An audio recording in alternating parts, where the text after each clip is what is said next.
My name is Dan McGinnis, and I teach sociology at St. Francis Xavier University in Antigonish. I was asked to participate in this project, and I was absolutely delighted because largely I grew up in Halifax, although I'm a Scot and my people are from Cape Breton. I am fascinated by the Irish because I do see the Irish as being somewhat different.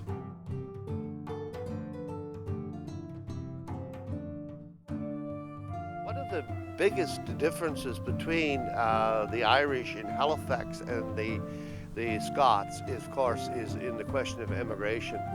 Large numbers of Scots left poor farming places for the United States.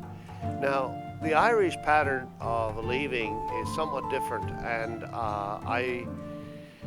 perhaps it's best to say this, that because Halifax is a port and because the Irish came so early in its history, their being entrenched is a different reality than that experienced in a rural environment where the conditions are very difficult and where the world was changing, especially the American world was changing, and as jobs opened up there, the migration from the Scottish areas was rather large as compared with migration out of Halifax.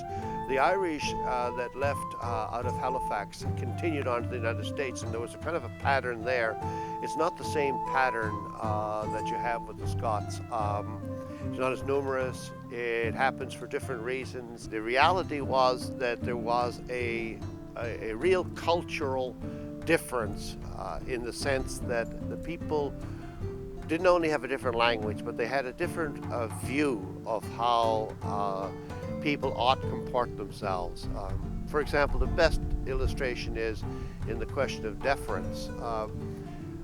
Scots tended to be, or Highlanders tended to be deferent when speaking to other people. They tended to hold back, and they tended to not be assertive, not be upfront, and there's quite a difference between the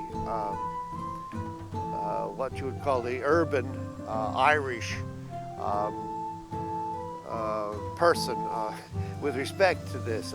You don't have this same level of deference, or it's masked by humor and other kinds of things that the Irish had. They have a great facility for social discussions, and they don't worry about putting themselves forward. And for a fellow growing up in the North End, I always found that the Irish were somewhat aggressive, and so that's why I've been interested for my whole life in looking at Irish in other places. It was a kind of a new Irishness here, which in part we're looking at in this study.